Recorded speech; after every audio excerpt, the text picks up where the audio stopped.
Yes, in the yesterday session and day before yesterday, we discussed the meaning of investigation. Thereafter, we discussed the differences between audit and investigation. Thereafter, we discussed the principles governing an investigation, any guiding principles for investigation. As an investigator, what principles I should keep in mind while investigating, that we discuss. Thereafter, we started with the types of investigation. In types at wider level, I have divided it into three parts. The first is investigation on behalf of investor. In investor category, we discussed yesterday on behalf of incoming partner. When new partner is joining the partnership firm and going to invest in the new partnership firm, at that time, new partner will appoint the investigator, and in that case, what investigator should examine and what should be reported, that we discuss. Yes, मैंने आपको 3 part में पढ़ाया था कि जब भी as an on behalf of investor जब आप जा रहे हो इन्वेस्टिगेशन करने के लिए, तो आपको 3 चीज माइंड में रखने का, क्या? The background of the top management should be examine thoroughly. Number 2, financial viability of the business should be examined, and number 3, technical viability of the business should be examined. ये 3 पार्ट नॉर्मली आप thoroughly check करोगे, that is called due diligence. Due diligence किया जाता है in case of the investigation on behalf of investor. Investor के behalf में investigation होता है, उसमें हमने कौन कौन सा टॉपिक देखा? Incoming partner.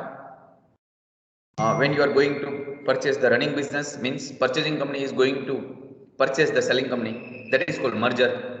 उसमें हमने देखा. थर्ड हमने देखा था on behalf of lender of money, means bank. जब बैंक लोन दे रही है तो क्या करना चाहिए?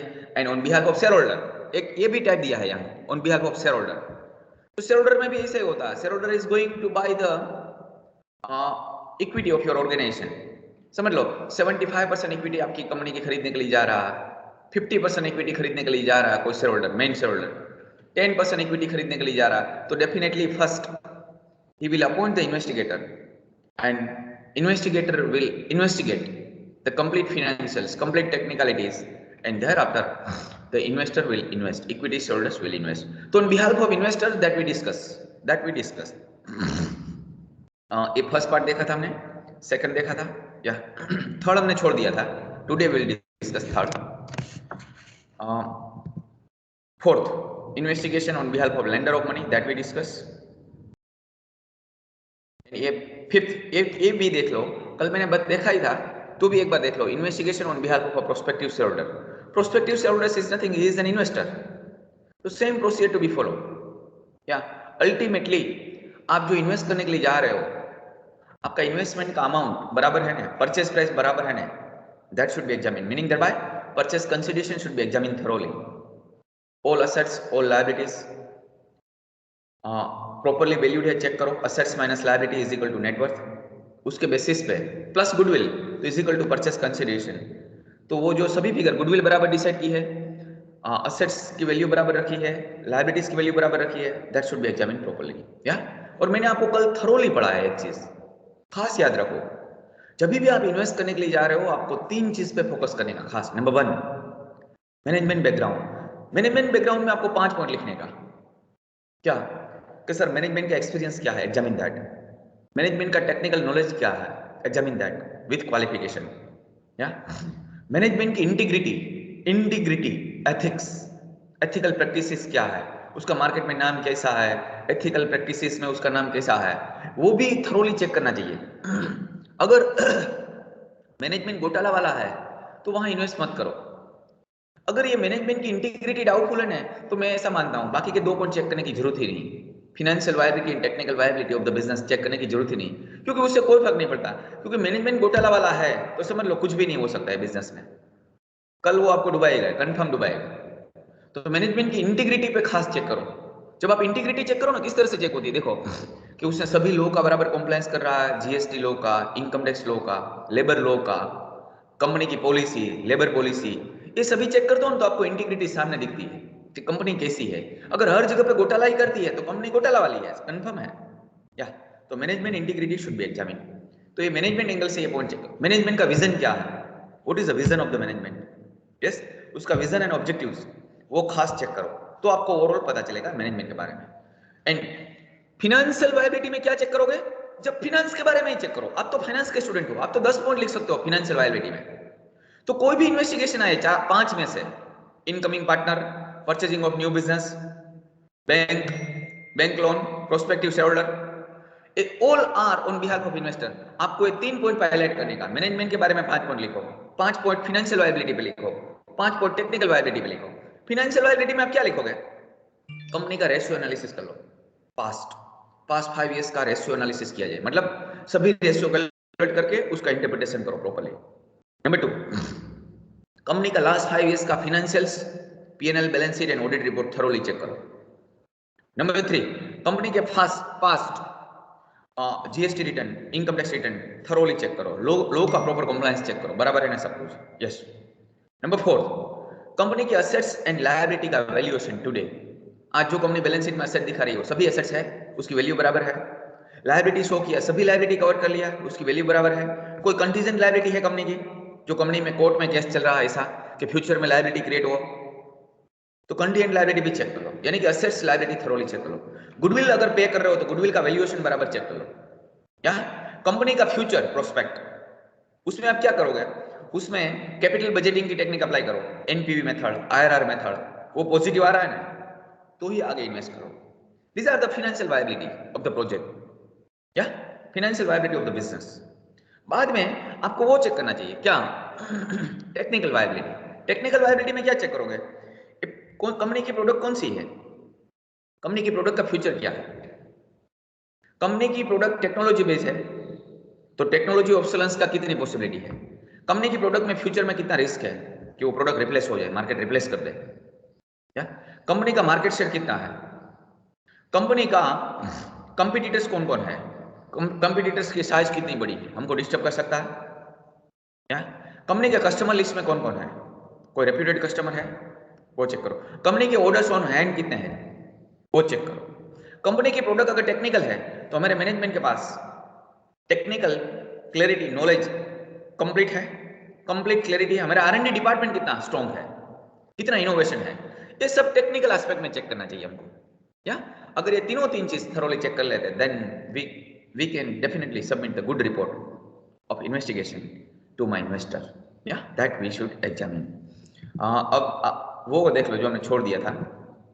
या investigation when fraud is suspected, जब फ्रॉड दिख रहा है, समझ लो आपको लगता है कि यहाँ फ्रॉड हुआ है और बाद में क्राइम ब्रांच वाले आते हैं, CID वाले आते हैं, इस तरह से अगर RBI वाले आते हैं, इस तरह से आज मार्केट में प्रोफेशनल इन्वेस्टिगेटर होते हैं। समझ लो काफी चार्टर्ड अकाउंटेंट इन्वेस्टिगेटर की प्रैक्टिस कर रहे हैं, तो गवर्नमेंट उसको भी अपॉइंट कर सकती है इन्वेस्टिगेशन में।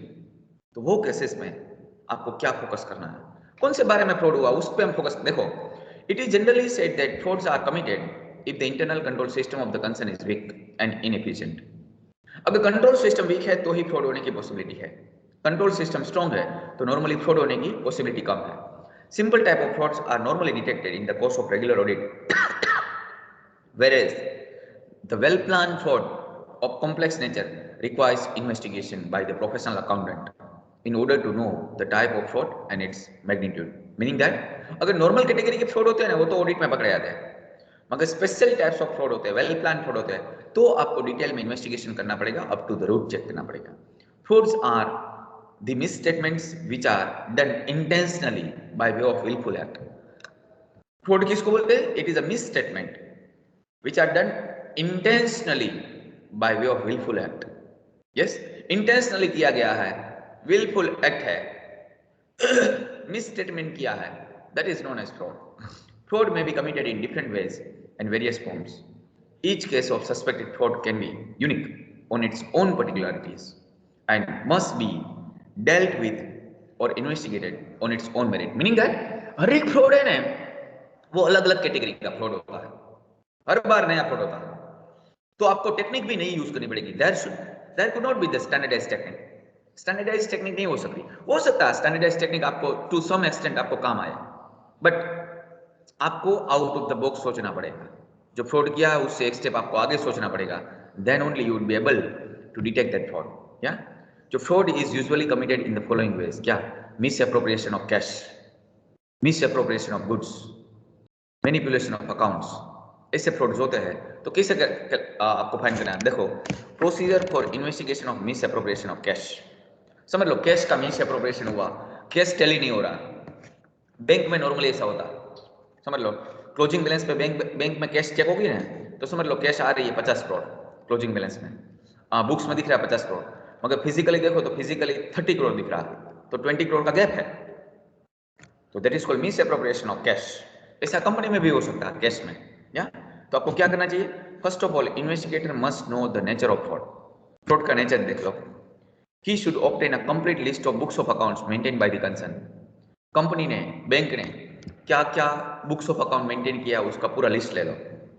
ही should make inquiries and check the system of internal check in regard to cash receipt and payment. Yes, आपको इंटरनल चेक सिस्टम जो उसकी प्रोसीजर है with regard to cash receipt and cash payment, वो system check करनी चाहिए, system की inquiry करनी चाहिए, सिस्टम के बारे में इंक्वायरी करनी चाहिए, या काफी एम्प्लॉय की इंक्वायरी कंडक्ट करो।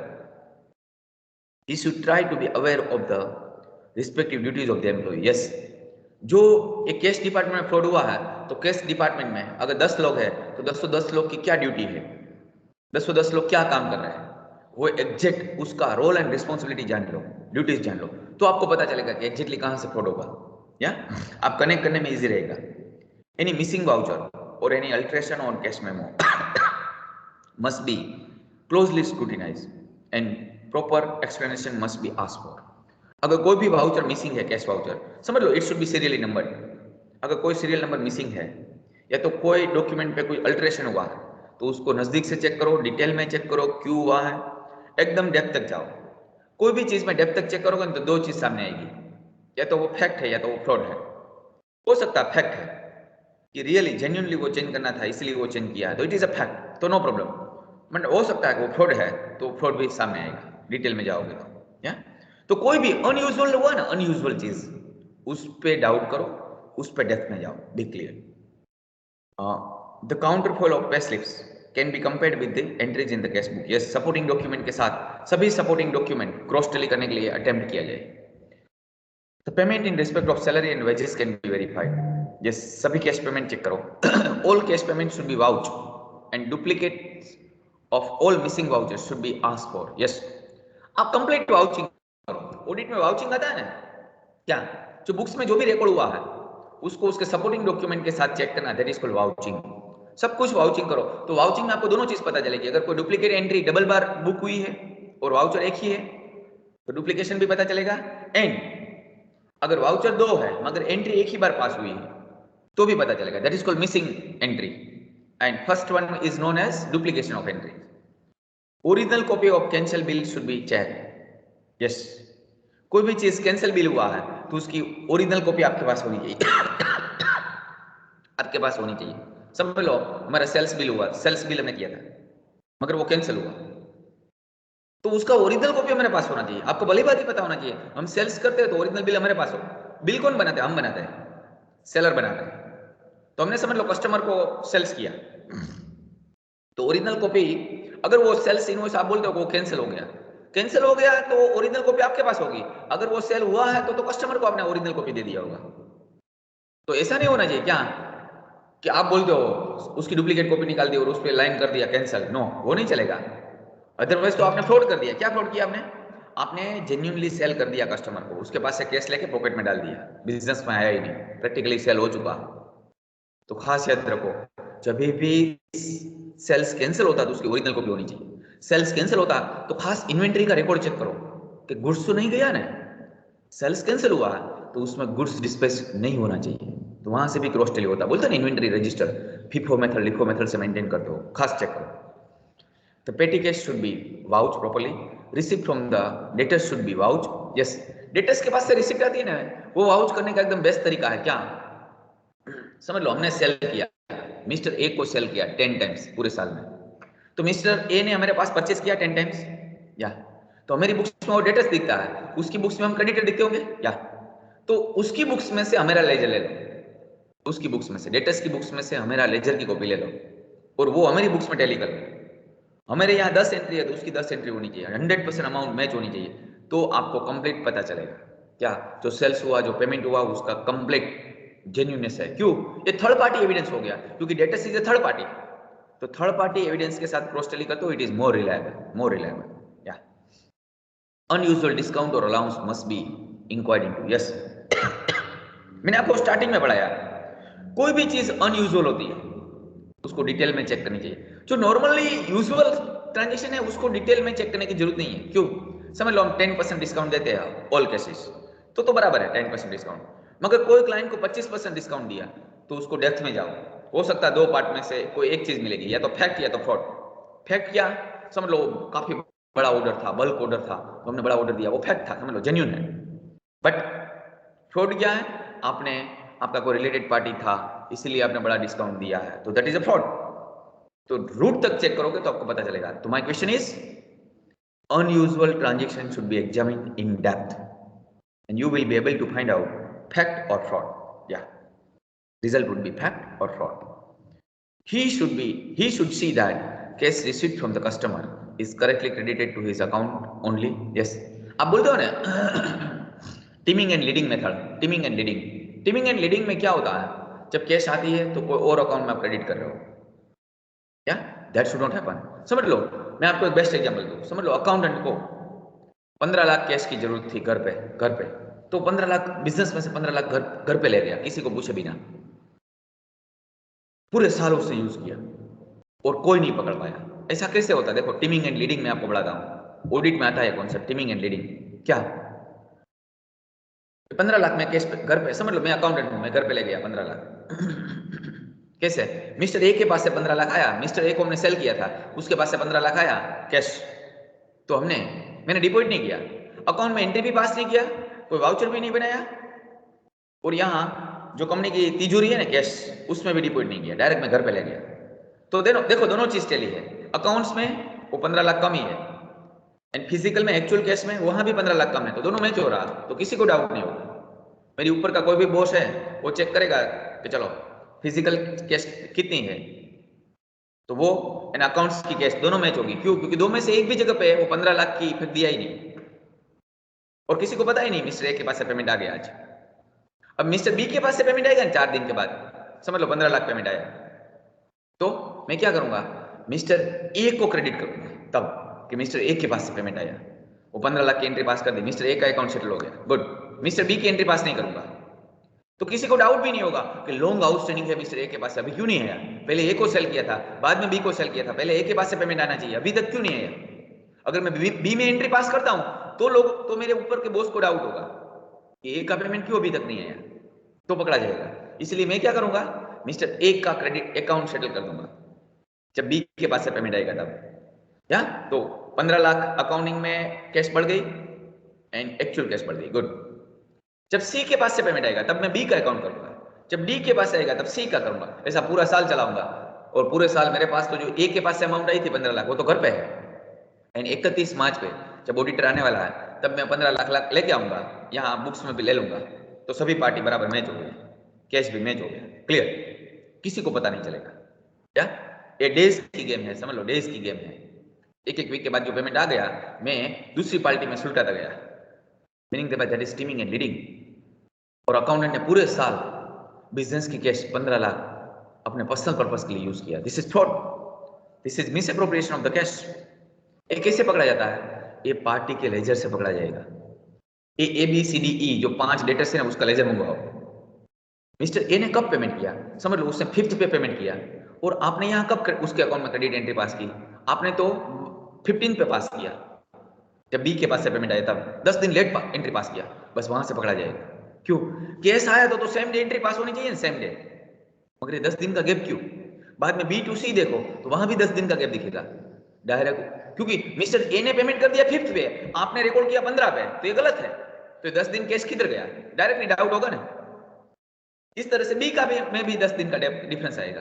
तो इस तरह से थर्ड पार्टी लेजर, मेरे डेटर्स का लेजर मंगवाओ, वहां से पता चल जाएगा ऐसा अगर कुछ भी टीमिंग एंड लीडिंग हुआ है तो। Be clear? या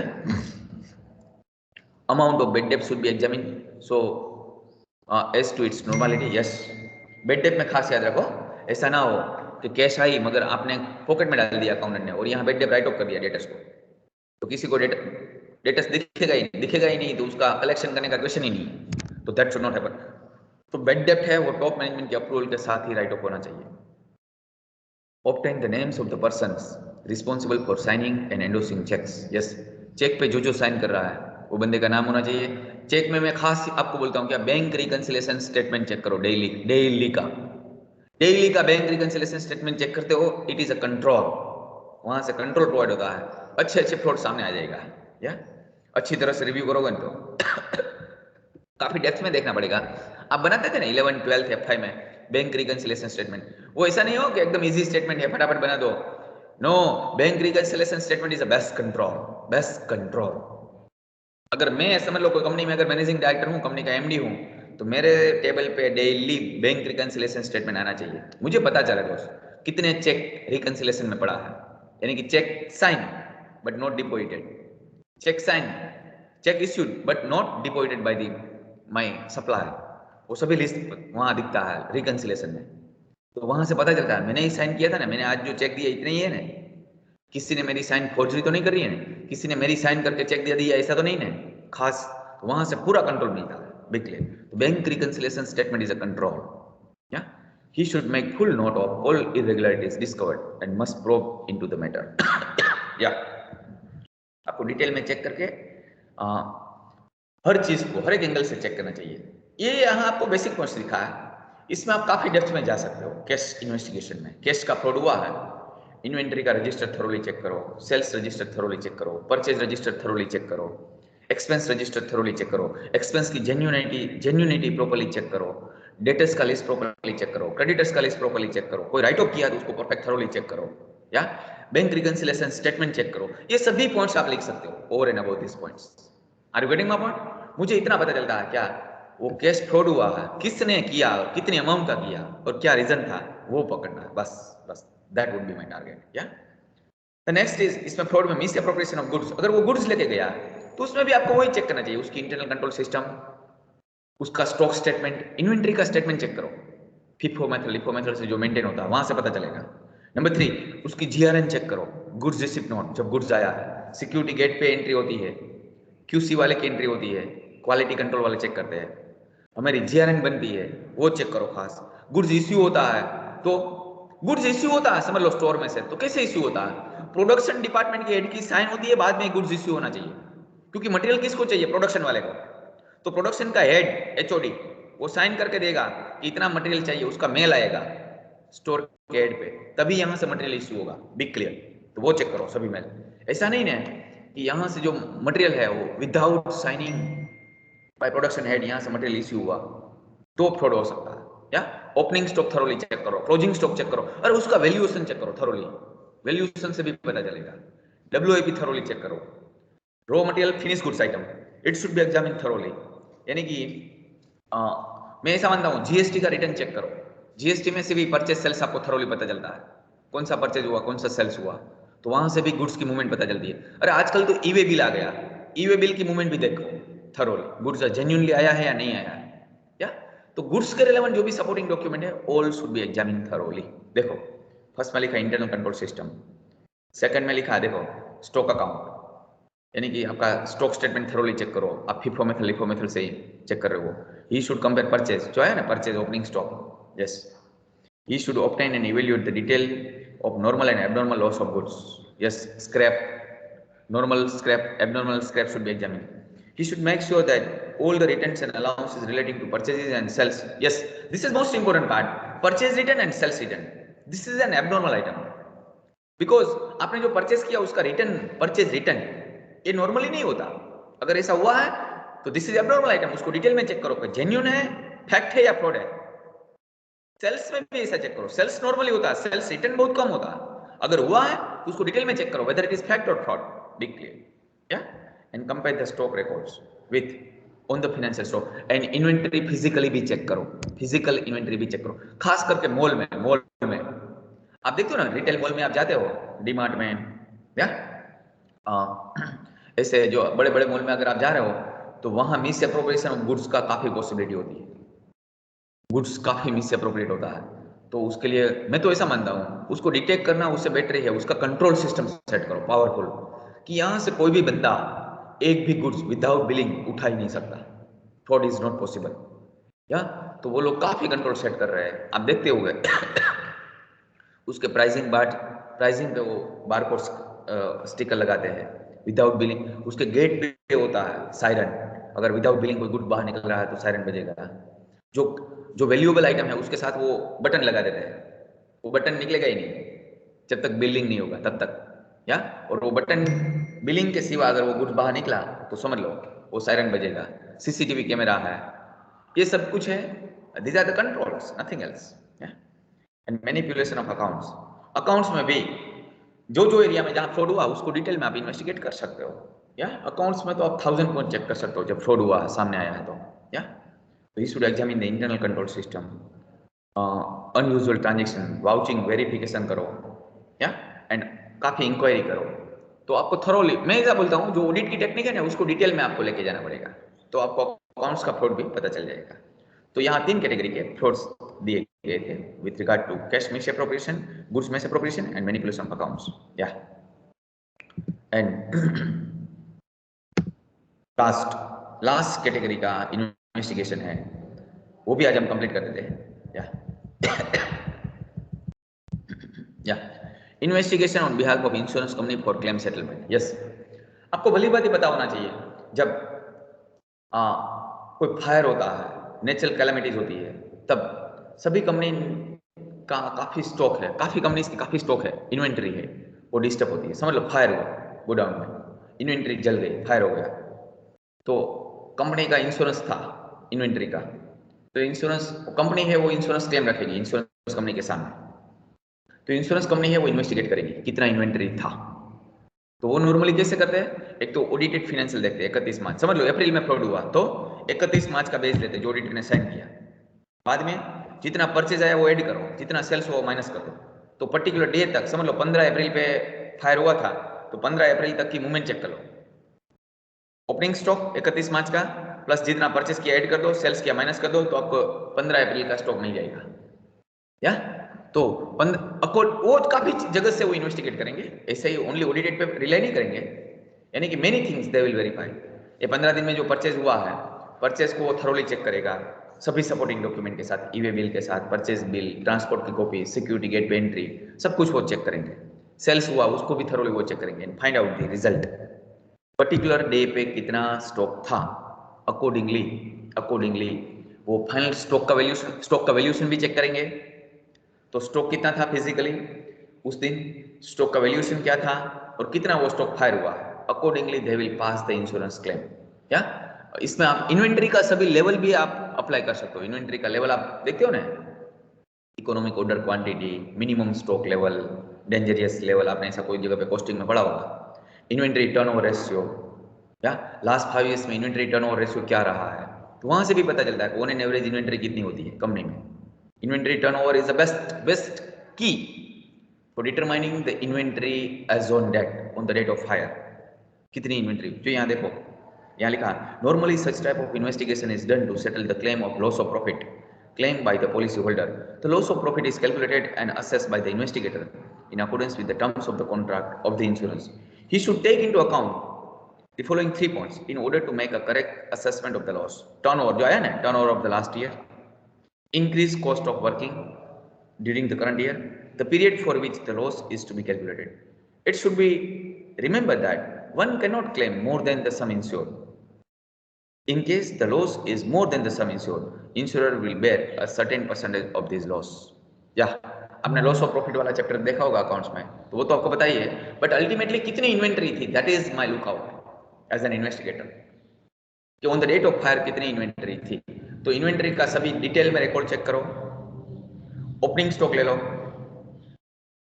जिस दिन फायर हुआ वहां तक का गुड्स की मूवमेंट चेक कर लो, या कंपनी का इन्वेंट्री टर्नओवर रेशियो चेक कर लो, ऑन एन एवरेज इन्वेंट्री कितनी रहती है वो पता चलता है।